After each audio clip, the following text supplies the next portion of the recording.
Hello, hello, Rhea here, and we are back with Cooking Companions. We left off right at the beginning of day 5, I think. Everyone seems to be sleeping in later than normal. Their stomachs must have kept them awake all night. Sorry, I'm just really excited and into this, so I kind of want to know what happens. Like, if it's supposed to be scary, then I'm expecting the worst. The rain is still pouring outside. You can barely make out the trees from the window. You hear a stirring of blankets, arms and legs. Mariah looks petrified. I couldn't sleep. Anatoly has bags under his eyes. The storm is too loud. Karen looks out of it. The cabin was creaking so much last night, it sounded alive. Gregor looks a little gaunt. I got a good look out the window. And? Couldn't see anything due to the rain. Great observation, Gregor. I was so hungry last night, I kept pacing around my bed. Karen turns to you. When is this going to end? I checked outside the doors again. Floodwaters keep rising. Unfortunately, we're going to need to stay put unless one of us wants to drown in rainwater. As soon as the weather lets up, we'll be able to scavenge for supplies. How close is the nearest town? I don't know. Didn't you have a map on you? I think I dropped it while we were running after Gregor. I'm sure it'll show up eventually. Mariah and Anatoly go white as a sheet. How are we going to find our way back now? We'll have to ride out the storm. Mariah looks at you. We're down to our last slice of bread. I don't know how much longer we can put off eating. The group stares at you. It will clear up in no time. Maybe you're right. The group looks worried. They all gravitate to an area. You can tell Gregor's putting on a fake optimism, and Mariah is having trouble. Which one do you want to speak with today?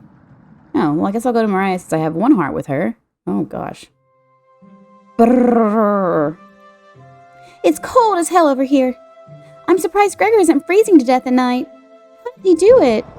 You explain to Mariah how the size of a person and fat content determine how warm they are naturally. Wish I was as big as Gregor. But to be honest, I don't need to be that tall to make a difference in the world. Do you know what he wanted to do for a career? Mariah does her best Gregor impression. Split firewood and gaze at the stars. How boring is that?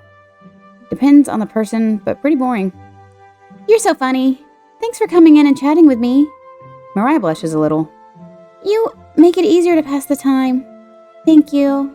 You're pretty sure Mariah will remember that. Good. Now we have 2 hearts.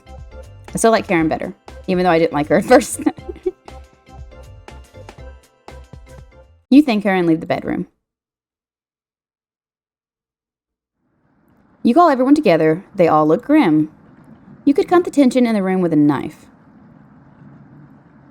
Everyone is staring at you. They're expecting that last piece of bread for dinner. You bring it out. Everyone cannot take their eyes off of it. You instruct everyone to take a pinch, and slowly all 5 of you tear it apart like a wishbone. Everyone studies their pieces of bread carefully, wondering how long it will last.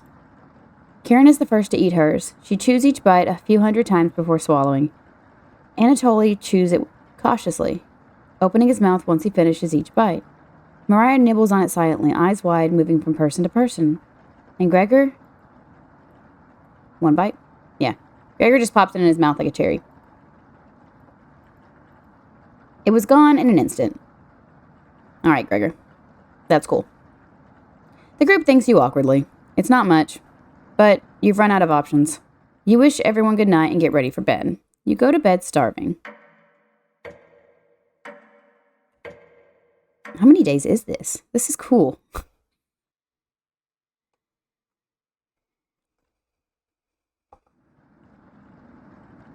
Good morning. Morning. Let me check if the rain has stopped. Gregor, I can tell you right now, buddy, the rain hasn't stopped. Do you not hear it?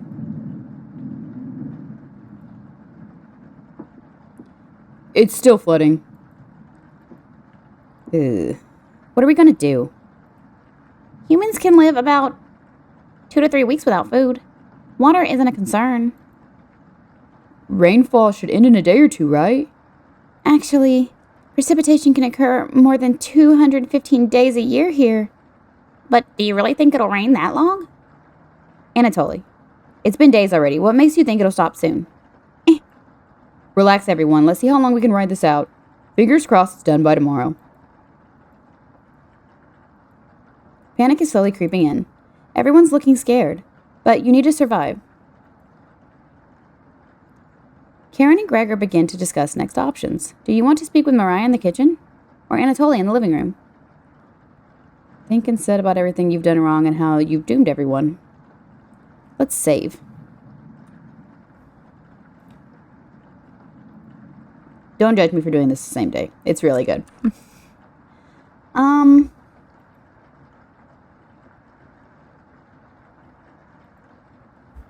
going to speak with Mariah, because we're already bonding pretty well with her. Hey. Mariah looks relieved to see you. Oh, that was easy.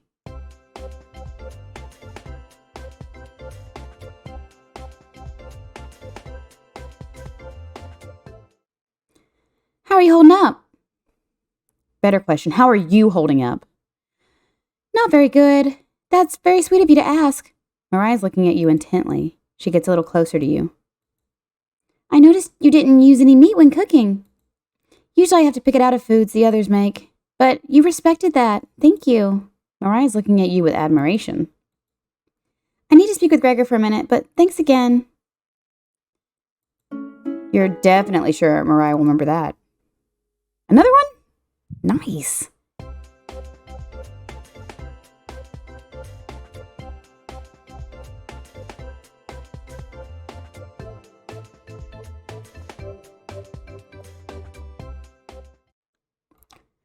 You decide to check out the drawer again. Hi, Potato. You're looking mighty tasty.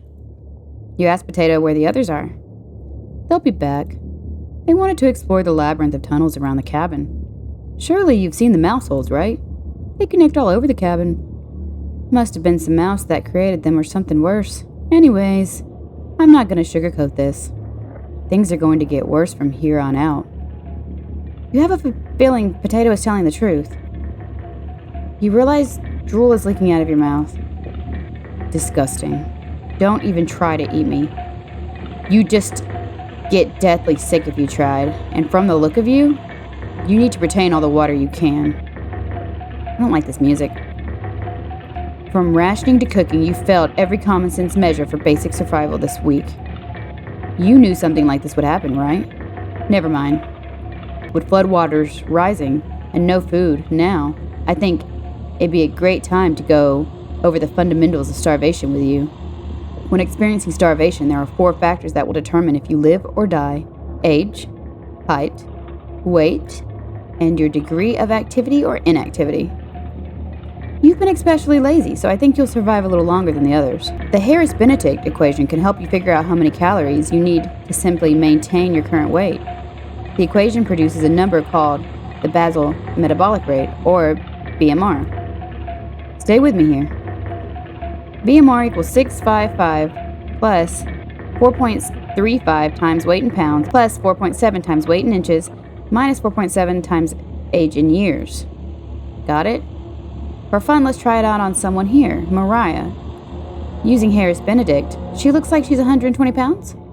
About 5 feet 5 inches tall? About 20 years old? Crunching the numbers, I think she needs 1,388 calories daily. But that's being abnormally stationary. She'd have to lay in bed all day and night just eating, breathing, and using her brain. Not very common when you're starving to death. People tend to get up more.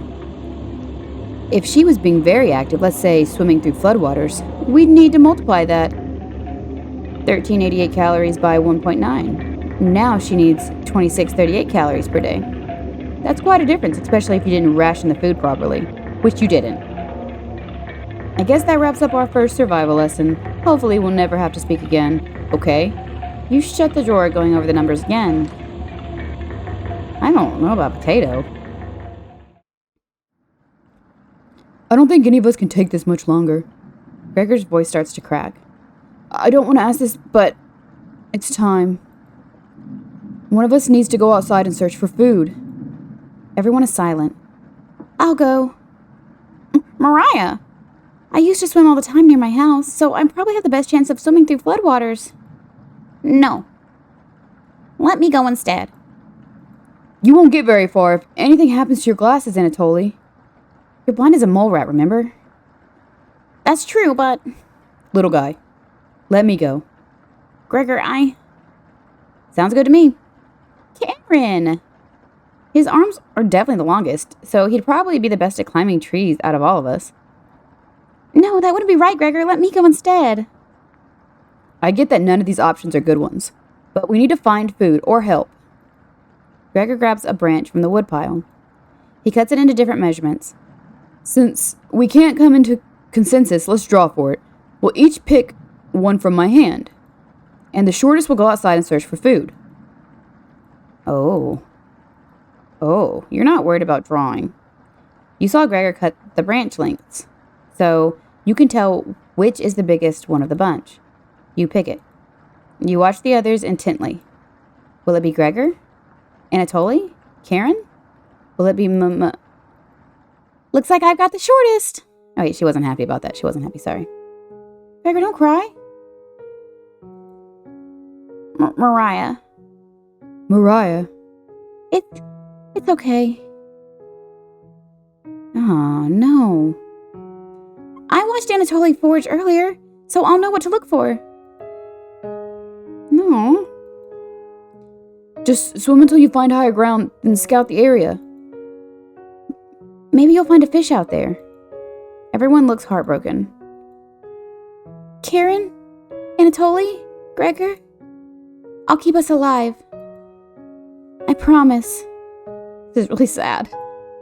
She promised. Everyone watches as Maria leaves the cabin. The silence is deafening. Goodbye. The door shuts behind her. You can faintly hear her yell about how cold the water is, and then silence. Mariah has left the cabin. I'm sure we'll see her again. The rest of the group nods. Everyone stays up, waiting and waiting. The sun has completely set. One by one, each person quietly shuffles off to bed. You get ready for bed and easily pass out. You have a strange dream. The two women in front of you could be twins. One of them you recognize, the other is a guest. You ask the guest to sit on a shovel, and then you try pushing it into the oven. Her legs are so strong you can't get her into the oven. You curse at her repeatedly. Like this, you hiss. You stretch out your legs until your toes are almost sticking in the coals. You feel 4 hands on your shoulders, and both of them push you in. The familiar smell of smoke and burning hair cause you to throw up on the embers. You can't let it in like this. You rip the metal door off the oven, tearing through the wood logs of the cabin. Screaming, you chase the two through the woods. Your burns chill with the wind. The guest looks behind her and her eyes widen when she sees you. She's terrified. Your fury rips trees out of their roots, soil from the ground, rock from their pits. You've never been this angry in your entire life. Their stamina can't last forever. You're gaining on them. As you trample through the field of wheat, the guest throws a piece of cloth behind her. You catch the glint of it in the sun, golden. As if by magic, the earth splits in front of you, creating a chasm of fire below. You fall into the pit, screaming as your eyes begin to sizzle from the heat. Hellfire fills your lungs. You're unable to scream anymore. You wake in a cold sweat. Oh, that one was pretty bad too. I didn't like that.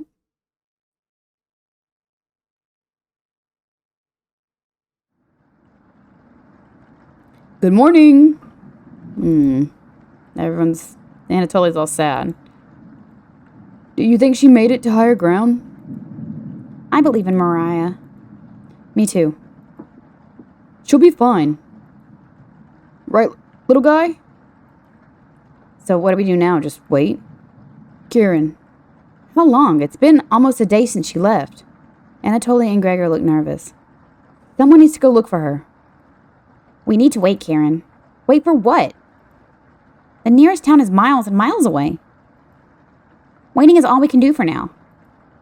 So it could be days before she gets back? What are we supposed to eat? Mice? That's an option. We're all crying now. Okay. Karen, I'm sure Anatoly will agree, but we'll discuss next options when we get to it. Every waking thought is about food now. I never should have eaten that much. Karen's hands are involuntarily shaking. Gregor and Anatoly just nod in agreement. They don't even need her to elaborate. You're sure Mariah will make it back? She promised. Everyone retreats to their areas. Oof. What do you want to do today? Let's go talk to Karen in the bedroom. What's she up to? Oh, I should have saved. Dang it. Hey. You don't have to lie to me. I know Mariah's not coming back. I don't know where she came up with her being the best swimmer. I guess the only one that would know would be Anatoly. Last summer, Anatoly would watch her swim from the shore. He could have been a lifeguard, such a good swimmer. She never went under, but if she did, he would have pulled her out easily. Why would she lie about something like that? Karen seems deep in thought. Maybe it's better to leave her alone.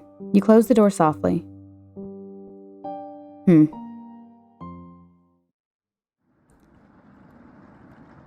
I can't stop thinking about that vegetable stew. I'd be fine with the bread and jam. I'd be fine with the strawberries. Nobody else laughs. I would kill for some vegetables right now. You would too. I'm gonna try to get some sleep. Good night. Night. Okay. You fall asleep quickly, but you only dream about desecrating a corpse. What? You wake in a cold sweat, in a completely different room.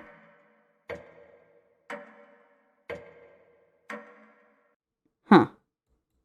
Interesting.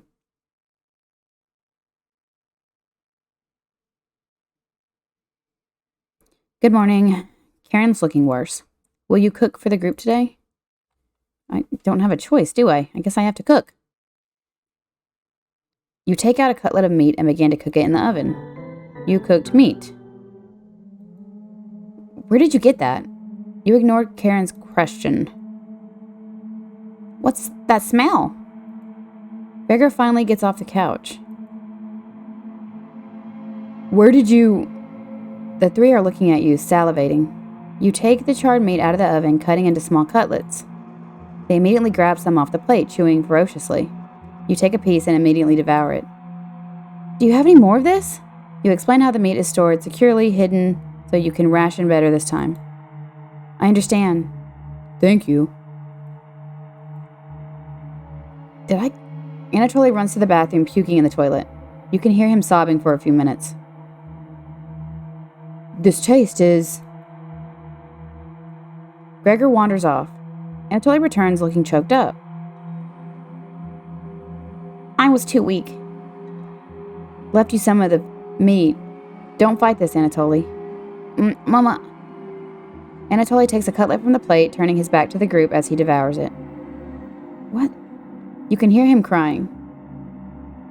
Finally, my focus is coming back. Go on to read some of those books. Keep them occupied, okay? Karen leaves you with the men. Who do you want to talk to? I kind of want to talk to Gregor. I don't know about Anatoly. Did I cook Mariah? Where did I have this meat at? Hey, thanks for cooking the meat earlier. I was nearly passing out from the hunger pangs. Even if I'm a meat and potatoes kind of guy, I appreciate the vegetarian dishes you made earlier. You really respected Mariah's boundaries. Thank you. Gregor is more dense than you gave him credit for. If there's extras, send me some extra meat. Okay? Gregor will remember that. Oh, I got a heart with Gregor now. I lost my whole Mariah relationship because she just went off into the water and I think I killed her. I don't know what happened. Going to see how Anatoly is doing. Later. You have the bedroom all to yourself. Where do you want to check first? Ooh, underneath the floorboard. You notice a bone sticking out. Is it a human bone? Nope, chicken bone. Gross. The floorboard looks a little loose. You could probably try to pull it up to see under it. You're far too weak to pull up that floorboard. Oh, dang. Okay. I probably should have started that earlier. Under the bed. You look under both the beds. Just some dust and hair. Gross. Sure?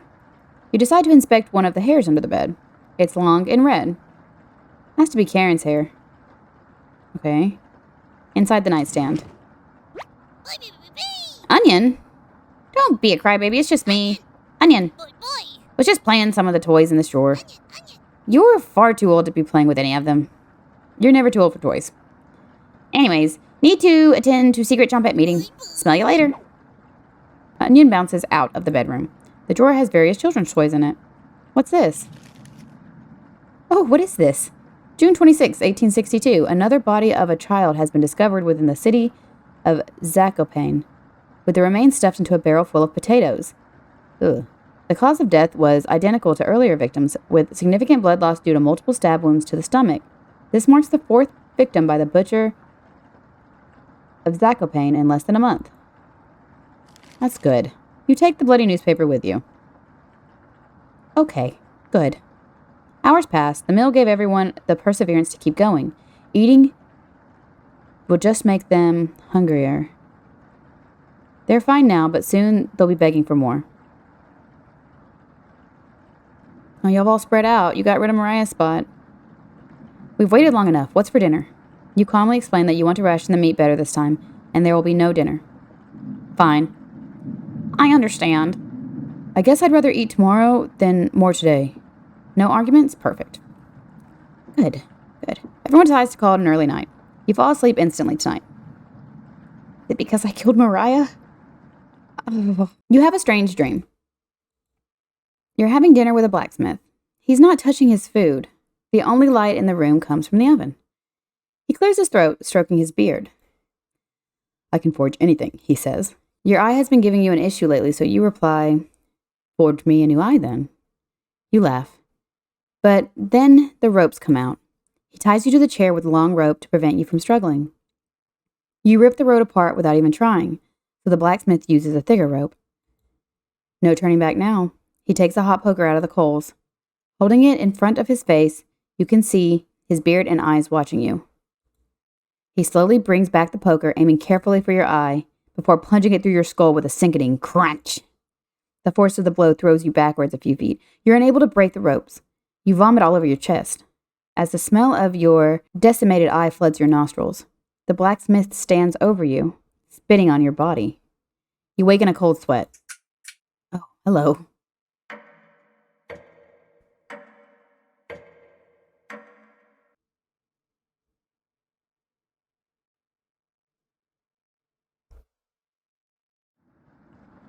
You wake up to see Gregor out the window. He turns to you, not smiling. Take a look out the window. Do you notice anything? The floodwaters have receded a little bit, but everyone is still bound to the cabin. The trail used to be completely visible. It's gone now. Good morning, big guy. Will Mariah make it back? This might sound a little crazy, but every night around 2 a.m. I hear her outside. She's making this awful gurgling noise like she's trying to get water out of her lungs. Have you heard her, Gregor? Sometimes when the rain gets faint, I think I can hear her whispering. I haven't heard anything like that. When she's whispering, it's like she's trying to tell you something, right?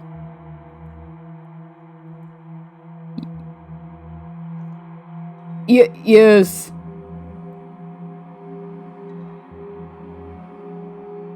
I just got chills.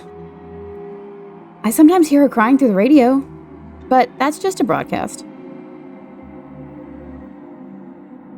Right? Oh, my arm hairs, though. I think we should have another piece of meat for breakfast. I'm getting uncomfortable. One step closer to Mariah. It's what she would have wanted. What's gotten into you, Anatoly? Anatoly's eyes look at you begging. Oh my god, what is this? What is happening? Bring us another slab, please. He clearly doesn't have the stomach for it. I can't get the taste out of my mouth. Please help me. Anatoly? Gregor looks pained at Anatoly's words. I think he's right. Please bring us more of that meat. You grab some of the meat from your secret hiding place. You cut it into squares, adding it to the boiling cauldron water. It will taste bland without any seasoning, but you need to serve it up right away. What's taking so long? Boil it faster. It looks almost done. Patience. It's finally finished. You serve the meat in bowls. Gregor drinks the broth first before swallowing the chunks whole, like a duck does when eating bread. Anatoly creates ripples in the broth using the spoon. He isn't eating. I'm sorry about earlier, everyone. I don't know what overtook me. Mariah. Anatoly begins to weep. You look over at Karen. You didn't notice her even start to eat. There's just an empty bowl now. Okay. Karen is staring right at you. How much more meat is left? You explain how most of it has gone bad. This is the last of it. How could you be so careless again? You remember Karen's knife. You need to think fast. What the hell are we supposed to do now? Wait around again? This storm isn't ending. You clear your throat. Anatoly? Yes? I think tomorrow you should look for Mariah. Or forage for plants outside. I think you should go tomorrow, little guy. Nobody else can identify edible plants like you. Please, Anatoly. You can swim back after a few hours. Gregor is right, Anatoly. Maybe you'll find Mariah out there. I think Mariah's fine by herself. He still hasn't accepted what happened yet. She doesn't need anyone's help. But we need your help, Anatoly. That's right, Anatoly. Please help us. Let me sleep on it, okay? No problem, little guy. Oh my goodness, this is getting dramatic. Everyone shuffles off to their rooms, reading books and knitting to pass the time. Ooh, you go to bed ravenous. Mariah. Something is approaching. Hey. Hey? Don't be a crybaby, it's just me. Okay. Onion. Not going to be very sweet today. I'm worried about Anatoly. He's going to cave to peer pressure. Can you stop him from leaving the cabin? You don't answer, Onion. Please? Don't you trust me? No. Got a fun factoid for you. Did you know that leaving out an unpeeled onion in your room absorbs bacteria? It will help prevent colds and ward off viruses. That was a lie. The fun factoid of that myth, people actually believed it in the 1500s. How embarrassing. Who would believe that? There even was a doctor in 1919 who caused a surge of people believing it. Anyways, you know what smells like raw onion left in a room? You. It's been a while since your last bath, right? You can't remember. Could smell you before I even came into the room. Yikes. So, can you stop Anatoly from leaving? I know he has cabin fever, but this is ridiculous. It'll be impossible to stop a grown man from leaving. Please. We don't need another one stalking the hallways. Tapping on the windows. Crying through the radio. You have the sudden urge to scream. Why do you think I've been using the mouse holes to get around? Scared to death that I'll run into her. Don't make me tattle to Cabbage about you. She can be mean as a potato if you get on her bad side. Just kidding, she's great. Anyway, when time comes, just tell him you care about him and don't want him to leave, even if it's for me, okay? You can trust me. Now, if you'll excuse me, I need to work on some new ice skates. They're made of butter slices, so I get to skate around the frying pan tomorrow. Later. What? I don't know what's happening anymore. Your mind finally manages to forget everything that happened. You fall asleep, again, still ravenous.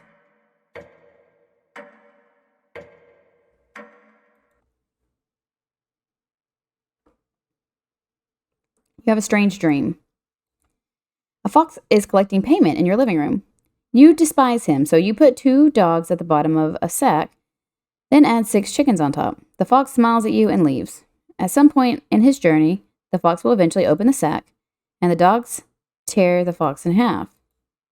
Filled with such loathing for the fox, you gave him the only thing you had for food, all of those chickens. As the snow piles up outside, you begin to eat whatever you can find. Pillowcases, candles, leather. One day you wake up and you have nothing left to eat. Absolutely nothing.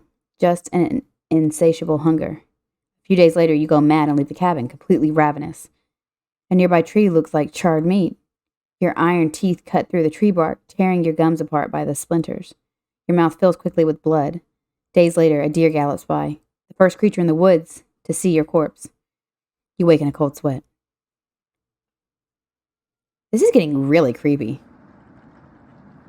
It's getting really creepy. I'm gonna try to do like 5 days at a time. So that was 5 days. The first one was 5 days. I'm gonna stop this one here on day 10. I'm gonna save because what if I want to come back? It's actually getting really dark and twisted now. Like I'm actually kind of feeling scared and I don't know. I don't know what's happening. Like I feel like I cooked Mariah. Like I thought I had food saved the whole time. Why would I do that? And I let it go bad. I don't know. How did I wake up in a different room? So many questions. So much left to explore. Anyway, if you guys enjoyed it, give it a thumbs up. If you really like to, go ahead and subscribe. This has been Rhea, and I'll see you guys next time. Bye.